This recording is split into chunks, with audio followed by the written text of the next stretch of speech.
Video کو like کر کے آگے شیئر ضرور کر دینا۔ وعلی آلہ واصحابہ الطیبین الطاہرین، اما بعد فاعوذ باللہ من الشیطان الرجیم، بسم اللہ الرحمن الرحیم۔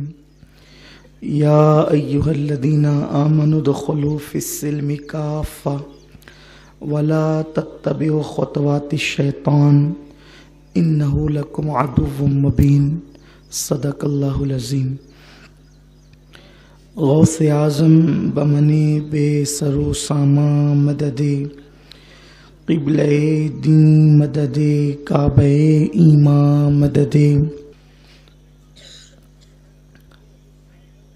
پیر طریقت صوفی ملت حضرت قبلہ صوفی غلام رسول قادری صاحب، جملہ اہلیان شہر، حاضرین محفل، السلام علیکم ورحمۃ اللہ وبرکاتہ۔ آئیے ہم اور آپ مل کر انتہائی عقیدت و محبت کے ساتھ اپنے اور ساری کائنات کے مرکز عقیدت حضور رحمت تمام فخر کائنات سیاہ لامکاں وجہ کن فکاں در اللہ المکنون سر اللہ المخزون عالم ما کانا وما یکون حضور احمد مجتبی محمد مصطفیٰ، ارواحنا فدا صلی اللہ تعالیٰ علیہ وسلم کی بارگاہ بے کس پناہ میں جس طریقے سے میں پڑھا ہوں آپ بھی میرے ساتھ مل کر بآواز بلند پڑھیں۔ الصلاۃ والسلام علیک یا رسول اللہ، الصلاۃ والسلام علیک یا نبی اللہ، الصلاۃ والسلام علیک یا حبیب اللہ، وعلی آلک و اصحابک یا نور اللہ، صلی اللہ تعالی علیہ وسلم۔ سرور کہوں کہ مالک و مولا کہوں تجھے، باغ خلیل کا گل زیبا کہوں تجھے، حرمہ نصیب ہوں تجھے امید گہ کہوں، جانے مراد کانے تمنا کہوں تجھے، مجرم و اپنے عفو کا سامہ کروں شہا، یعنی شفیع روز جزا کا کہوں تجھے۔ اللہ تعالیٰ آپ سب کو اور تمام عالم اسلام کو عید سعید کی برکتوں سے مالا مال فرمائے۔ اس اللہ کا بے پناہ شکر اور احسان جس نے ہمیں ماہ رمضان شریف کی برکتوں کے بعد عید الفطر جیسا عظیم دن عطا فرمایا۔ اس دن کی برکتیں کیا کہنا۔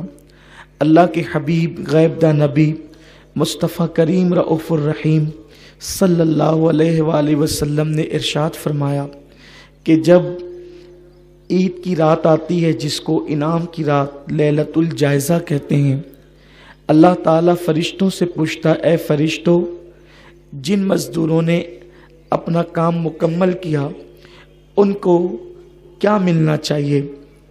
فرشتے عرض کرتے، میرے اللہ، جب مزدور کام مکمل کر لے تو اس کو پوری مزدوری دینی چاہیے۔ اللہ ارشاد فرماتا ہے، میرے بندوں نے تراویح پڑھی، میرے بندوں نے عبادتیں کی، میرے بندوں نے نمازیں پڑھی، میرے بندوں نے روزے رکھے، جاؤ میں نے ان سب کو بخش دیا۔ اور پھر اس کے بعد جب عید کا دن آتا ہے، اللہ کے حبیب صلی اللہ علیہ وآلہ وسلم فرماتے ہیں، جیسے کپڑا دھلنے سے کپڑے سے سارے داغ ختم ہو جاتے ہیں اور کپڑا بالکل پاک و صاف ہو جاتا ہے، جب عید کی نماز پڑھ کے مسلمان اپنے گھروں کی طرف لوٹتے ہیں تو وہ ایسے ہی گناہوں سے پاک ہو کر لوٹتے ہیں جیسے کپڑا دھلنے سے کپڑا پاک و صاف ہو جاتا ہے۔ یعنی مسلمانوں کے مومنوں کے دفتر میں ایک گناہ بھی باقی نہیں ہوتا اور اللہ ان کے سارے گناہوں کو معاف کر دیتا ہے۔ ان کی مغفرت اور انعام، اللہ فرماتا ہے، اللہ کا وعدہ ہے کہ عید کے اجتماع میں یعنی عید کی نماز میں میرے بندے مجھ سے جو مانگیں گے اس نماز عید کے بعد دعا میں میں ان کو ضرور عطا کروں گا، جو مانگ لے عطا کروں گا۔ آج کا دن اتنا مبارک دن ہے، لیکن آپ کو یہ بات معلوم ہے کہ جب رمضان شریف آتا ہے تو شیاطین کو اللہ تعالیٰ جہنم میں قید کر دیتا ہے، اور جب شیاطین جہنم میں قید ہو جاتے ہیں تو عید کے دن ان کو پھر سے آزادی مل جاتی ہے۔ رمضان شریف کا چاند جیسے ہی ختم ہو کر عید کا چاند نظر آتا ہے تو ان کو آزادی مل جاتی ہے، جہنم سے وہ کھل جاتے ہیں، اور عید کی صبح کو وہ شیطانوں کا جو سب سے بڑا سردار ہوتا ہے وہ اپنے سر پہ خاک ڈالتا ہے۔ اس کے شاگرد اس سے کہتے ہیں آقا تو اتنا پریشان کیوں ہے؟ تو وہ کہتا ہے آج ابن آدم کو اللہ نے بخش دیا، سب کو معاف کر دیا، اللہ نے سب کو مغفرت کا پروانہ عطا کر دیا، نجات کا پروانہ عطا کر دیا۔ تو اس کے شاگرد کہتے ہیں تو روتا کیوں ہے؟ تو ہمیں ڈیوٹی دے کے ہم کیا کریں؟ تو وہ کہتا ہے مہینے بھر عبادت کر کے جتنا مسلمانوں نے ثواب نہیں کمایا اس سے زیادہ ایک دن کے اندر ان سے پاپ کرواؤ، اس سے زیادہ ایک دن کے اندر ان سے گناہ کرواؤ۔ لے جاؤ کسی کو زنا کے اڈے پر، لے جاؤ کسی کو شراب کے اڈے پر، لے جاؤ کسی کو جوئے کے اڈے پر، لے جاؤ کسی کو برائی کے اڈے پر، مہینے بھر تک کے یہ جتنے گناہوں سے محفوظ رہے ان سب کو جو ہے ایک دن کے اندر اتنے گناہ کرواؤ کہ اللہ پاک پھر سے ان سے ناراض ہو جائے۔ میرے پیارے آقا علیہ السلام کے پیارے دیوانوں، یہ فرمان کس کا ہے؟ یہ حدیث رسول پاک صلی اللہ علیہ وسلم کی ہے، اور حضور علیہ السلام نے اپنی حدیث میں شیطان کی یہ ساری کارکردگی کو بیان فرمایا۔ اب میں آپ سے پوچھنا چاہتا ہوں، میری قوم جس نے رمضان شریف کے روزے رکھے، جو فلموں سے بچے رہے، جو داڑیاں منڈانے سے بچے رہے، جو زنا کے اڈوں پر جانے سے بچے رہے، جو شراب کے اڈوں پر جانے سے بچے رہے، اب ان کا پلان کیا ہوگا؟ جلدی سے عید کی نماز ادا کریں، گھر جائیں اور لوگوں سے ملیں، اور اس کے بعد پھر دوست و احباب کے ساتھ فلموں میں جائیں۔ کتنے افسوس کی بات ہے کہ مسلمانوں کا اتنا عظیم تہوار عید کا دن، جس دن اللہ مسلمان کے پاپی سے پاپی بندے کو بھی بخش دیتا ہے، مومن اگر ہے اس کے دل میں ذرہ برابر رائی کا دانہ ہے تو اللہ اس کے پاپ نہیں دیکھتا۔ عید کے مبارک دن کے صدقے اللہ اس کے سارے جرائم کو بخش دیتا ہے، لیکن جس بندے کو خدا نے اپنی رحمت سے بخش دیا اس بندے کا حال کیا ہے؟ اب وہ فلم میں جانے کا پلان کر رہا ہے، اور مسلمانوں کے تہوار پر باضابطہ طور پر فلم خانوں پہ بورڈ لگتے ہیں کہ یہ ہاؤس فل ہو گیا ہے، اب یہاں بیٹھنے کی جگہ نہیں۔ میں صرف آپ سے اتنا پوچھنا چاہتا ہوں، کیا کبھی عیسائیوں کے تہوار پر بھی فلم خانے ہاؤس فل ہوتے ہیں؟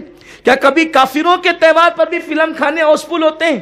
مسلمانوں تمہیں شرم آنی چاہیے کہ جس مذہب کے رسول نے آنکھوں سے بد نظری کرنے پر فرمایا کہ جو لوگ نگاہوں سے بد نظری کریں گے، اللہ نے جن چیزوں کو دیکھنے سے منع کیا ہے ان محرمات کو اگر وہ اپنی آنکھوں سے دیکھیں گے، مرتے وقت پہلے ان کا ایمان چھینا جائے گا، اس کے بعد ان کو موت آئے گی۔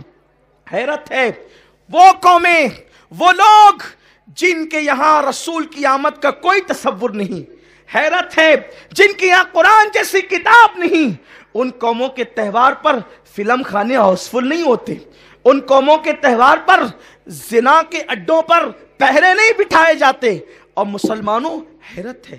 اور پھر کیا وقت آ گیا ہے، ہمارے نوجوان ایسے نکلیں گے گناہوں کی طرف۔ عید کا دن ہے، نہ سیر و تفریح کے لیے کوئی ممانعت ہے، نہ خوشی کے لیے کوئی ممانعت ہے، لیکن مسلمانوں ہم خوشی کریں، ناجائز کام نہ کریں، اس لیے کہ تم پر ایسی آفتیں، ایسی بلائیں ٹوٹ پڑی ہے کہ اگر تم اس سے نپٹنا بھی چاہو تو نہیں نپٹ سکتے۔ میرا اللہ فرماتا ہے وَمَا أَصْحَابَكُم مِّن مُّصِيبَةٍ فَبِمَا كَسَبَتْ أَيْدِيكُم، کہ تم پر جو بھی مشکلیں اور مصیبتیں آتی ہیں وہ تمہارے ہاتھ کی کمائی ہے۔ ہمارا حال یہ ہے جب تک کہ کمائے ہوئے پورا پیسہ میری قوم کا نوجوان ختم نہیں کر دیتا اس وقت تک وہ ڈیوٹی پر نہیں جاتا، اور گناہوں کے اڈوں کو آباد کرتا رہتا ہے۔ خدارا اپنے بچوں کے مستقبل کی فکر کرو، اپنے آپ کی فکر کرو، اپنی اولاد کی فکر کرو۔ آپ بتائیں اگر اس طریقے سے فضول خرچی تم کرتے رہے تو تم اپنے بچوں کی تعلیم پر کب توجہ دو گے؟ لوگ کہتے ہیں کہ مسلمانوں کے پاس پیسے نہیں ہیں اس لیے وہ اپنے بچوں کو پڑھاتے نہیں ہیں۔ اپنے بچوں کو نہیں پڑھاتے ہو، تمہارے بچے جاہل اور گوار رہتے ہیں تو غربت تمہارے گھر سے نہیں نکلتی۔ اگر ایک شخص اپنے بچے کو پڑھائے، اس کو تعلیم حاصل کروائے، تو میں آپ کو یہ کہنا چاہتا ہوں 10 سال اگر ایک بندہ محنت کرے اپنے بچے کو پڑھانے پر، انشاءاللہ 10 سال کے بعد اس کی غربت کا خاتمہ ہو جائے گا۔ کیونکہ جب بچہ پڑھ لکھ کر کے بڑا ہوگا تو وہ بچہ جو ہے اپنے ماں باپ کی غربت کے دور کرنے کا ذریعہ بن جائے گا۔ لیکن آج ہمارا حال یہ ہے کہ ہم کہتے ہیں ہم غریب ہیں، ہمارے پاس پیسے نہیں پڑھانے کے لیے۔ جس قوم کے پاس پڑھانے کے لیے پیسے نہیں ہیں، وہ قوم کا کروڑوں روپیہ تو فلم خانوں میں جا رہا ہے، اس قوم کا کروڑوں روپیہ تو زنا کے اڈوں پہ جا رہا ہے، اس قوم کا کروڑوں روپیہ تو گناہوں کے اڈوں پہ جا رہا ہے، اس قوم کا کروڑوں روپیہ تو شراب کے اوپر خرچ ہو رہا ہے۔ آپ کیسے کہتے ہیں ہمارے پاس پیسے نہیں ہیں؟ اللہ نے ہمیں بہت دیا ہے۔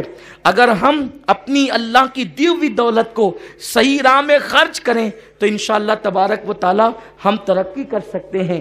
آج کے دن، عید کے دن، یہ پیغام ہے کہ اگر ہمیں آدھی روٹی کھانا پڑے تو کھائیں، ہمیں ایک دن میں ایک ٹائم کا کھانا کھانا پڑے تو ایک ٹائم کا کھانا کھائیں، 2 ٹائم کا کھانا ترک کر دیں، لیکن اپنے بچوں کو ضرور پڑھائیں۔ خاص طور پہ اسکول کالجز اپنے بچوں کو پڑھا کر کے اپنے بچوں کو آگے بڑھائیں۔ جب تک کہ قوم مسلم تعلیم حاصل نہیں کرے گی، یہ قوم کبھی ترقی نہیں کر سکتی۔ ہندوستان کی سرزمین پر اسلام دشمن عناصر نے یہ منصوبہ بنا لیا ہے، ان کو جاہل رکھو، جاہل رکھیں گے تو یہ غریب رہیں گے، اور جب غریب رہیں گے تو یہی بیت الخلا صاف کریں گے۔ وہ قوم جس نے اس ملک میں 1000 سال تک حکومت کی ہے، اب اس قوم سے بیت الخلا صاف کروانے کا منصوبہ ہے۔ اور کیوں؟ تاکہ تم کو جاہل رکھا جائے، ان پڑھ رکھا جائے۔ خدا کے لیے اپنے شوق پہ کنٹرول کرو، خدا کے لیے فضول خرچی پہ کنٹرول کرو، اپنے بچوں کو پڑھانے کا عزم کرو۔ اگر آج کی اس محفل میں میرا کوئی بھائی یہ طے کر لیتا ہے کہ مجھے ایک وقت کا کھانا پڑے تو میں کھاؤں گا، لیکن میں اپنے بچے کو اعلیٰ ڈگری دلاؤں گا۔ لوگ کہتے ہیں نوکری تو ہمیں ملتی نہیں، ہمارے ساتھ تو تعصب کیا جاتا ہے، پھر ہم اپنے بچوں کو کیوں پڑھائیں؟ یاد رکھیں، اپنے بچوں کو ایسی کوالٹی دے دیں کہ دنیا مجبور ہو جائے، تمہارے بچوں کو نوکری نہیں ڈھونڈنا پڑے، نوکریاں تمہارے بچوں کو خود تلاش کریں۔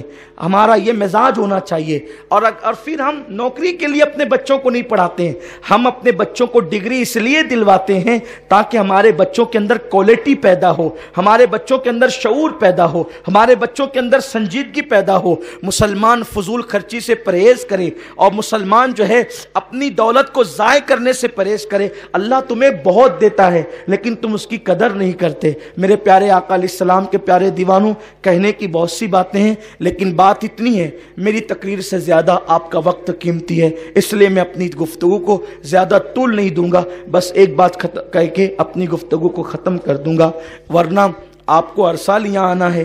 آپ کا یہ مزاج نہ بن جائے کہ جماعت تو تاخیر سے ہوتی ہے تو ہم نے دیر سے جانا ہے۔ نہیں، میں 5 منٹ تقریر کم کروں گا، چلے گا، لیکن ہم اپنی عیدگاہ کے مزاج کو بنانا چاہتے ہیں، اس لیے بنانا چاہتے ہیں کہ یہاں سال میں 2 مرتبہ آپ کو جمع ہونا ہے۔ ہر بندہ یہ سوچ کر کے آئے کہ ہم جائیں گے اور وقت پہ جماعت کھڑی ہو جائے گی، کسی کا انتظار نہیں ہوگا۔ ہم چاہتے ہیں کہ یہ مزاج آپ کا بنے۔ بس میں اپنی گفتگو کو یہ کہتے ہوئے ختم کرتا ہوں۔ اللہ نے فرمایا وَلَا تَتَّبِعُوا خُطُوَاتِ الشَّيْطَانِ، تم شیطان کے پیچھے نہ چلو، اور آپ شیطان کے پیچھے نہ چلیں۔ شیطان آج پوری طاقت لگا دے گا، پورا زور لگا دے گا۔ کتنا افسوس ہے نا کہ مسلمان جو سال بھر تک کے گناہوں سے بچا رہا، حجام کی دکان پہ داڑھی منڈانے کے لیے اب بھیڑ ہوگی، ٹکٹ فلموں کے خریدنے کے لیے بھیڑ ہوگی۔ سوچو اس وقت تو رسول پاک کے دل پہ کیا گزرے گی۔ تمہارے نبی تو زندہ ہیں نا، تمہارے نبی زندہ ہیں، ہمارے نبی زندہ ہیں، ہمارے رسول جن کا ہم کلمہ پڑھتے ہیں وہ رسول زندہ ہیں، اور وہ ہماری جان سے زیادہ قریب ہیں، وہ ہماری جان سے زیادہ قریب ہے۔ تو ہم جو کچھ کرتے ہیں